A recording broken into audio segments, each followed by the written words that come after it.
What are the risks facing your island due to sea level rise? Right, I'm from the Seychelles, and the risks facing the islands due to sea level rise are twofold. So the Seychelles has both coralline and granitic islands.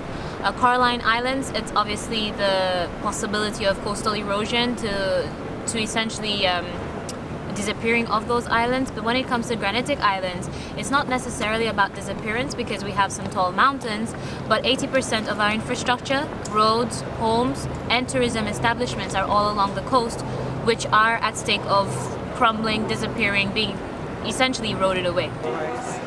Surprisingly, my country is not actually an island. We're a mainland country based in South America, but our coast is 1.5 meters beneath sea level. So one of the most imminent threats we face is sea level rise.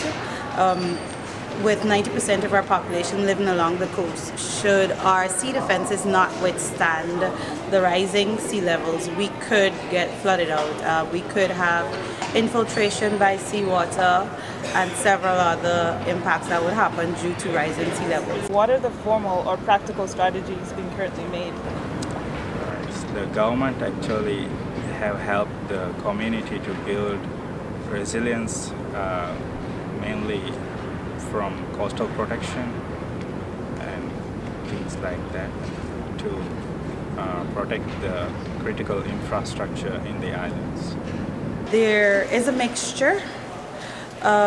We have a whole lot of government effort when it comes to adaptation, but we do have a lot of young people working in Guyana independently to help farmers, to help students especially, and to help average Guyanese understand what climate change is.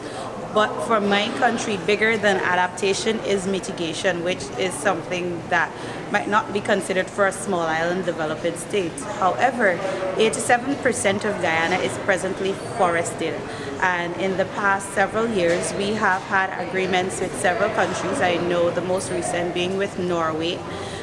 This was financed under the Guyana Red Investment Fund, where we receive payments for keeping our forests standing. Our forests do contribute quite a lot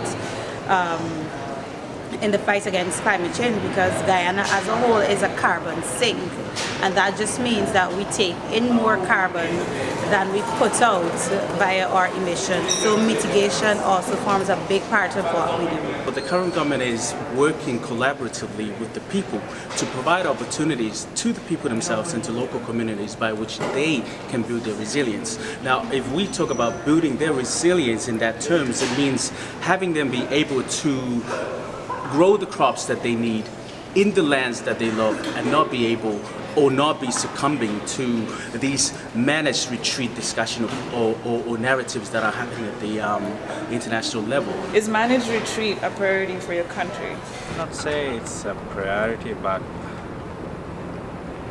some people have actually migrated to other countries for education and things like that, but not due to climate change.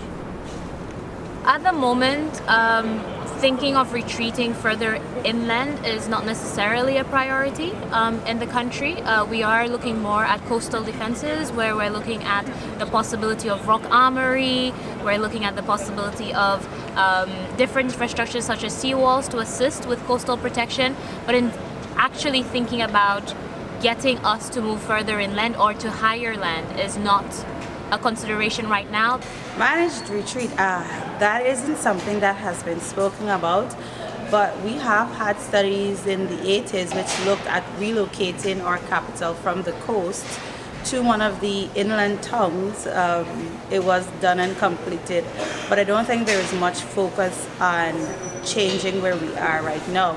I think what they are looking at is improving our sea defense systems and improving the resilience of the people living along the coast to build better, planning for changes in coming weather patterns. Our cultural identity is built on resilience that has been forthcoming for many generations. So the very talk of retreat does not stand well with that, because the reason why we're talking about retreat, or the underlying reason about which we begin talking about retreat, is not something that flies well or sits well with the current government.